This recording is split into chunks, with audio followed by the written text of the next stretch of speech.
I believe, still has a lot more miles to cover. And there is a reason for this.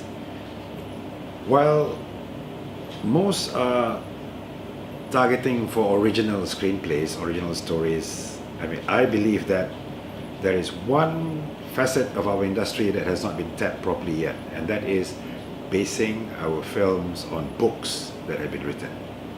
It's all about from page to screen for many reasons. One is, of course, the economic reason, which means that people who have read the book or who is aware of that news item would go and see the film. So that's your ready audience. Secondly is that traditional cinema-going audience who would watch it for the sheer pleasure of actually watching something interesting, something new.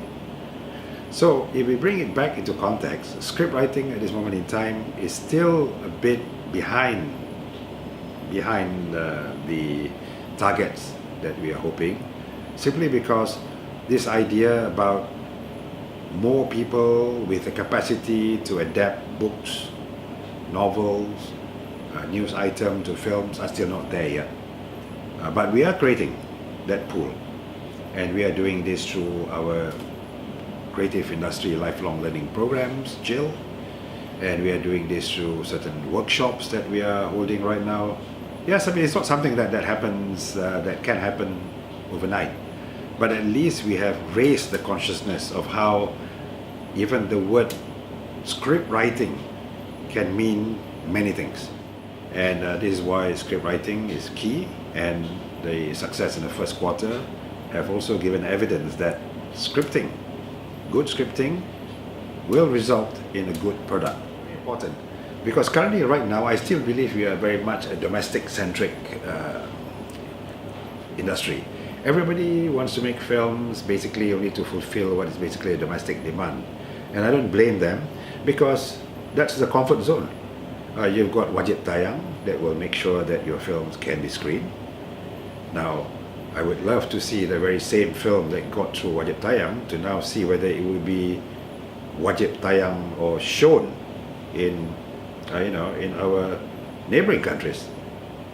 Because there, it's not about wajib tayang, it's about how good your product is. In our case, behind every successful film, it's always a good producer. The director, DOP and all that are all very important, but remember, those are the creative side, but the one that brings something above, out of what we call the artistic realm only, is the producer.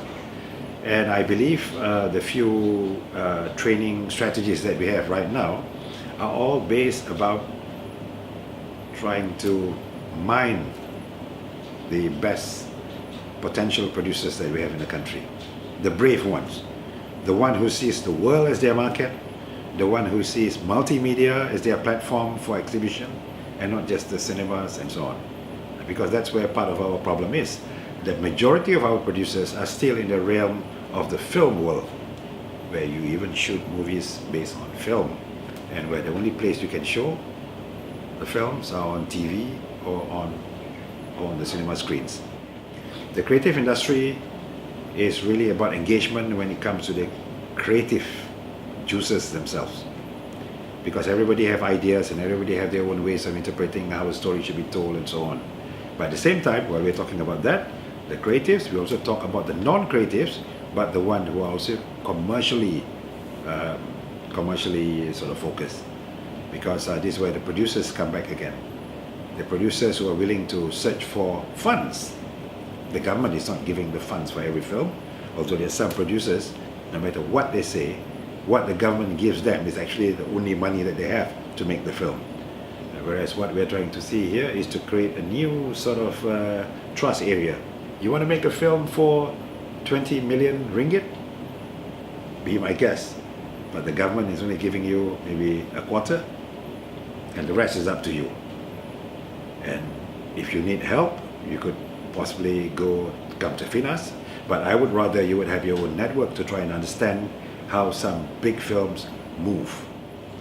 I am looking forward to the day where whatever we are doing now will lead towards a good relationship between not FINAS, but the filmmakers themselves, especially the producers, with the international network of sales agents, distributors, broadcasters, exhibitors. While FINAS will find more and more ways of trying to attract people to the cinemas on the basis of stories and on the basis of some guidance. Because I personally feel that a Malaysian film have to make it big here first before we can start to export it to other countries.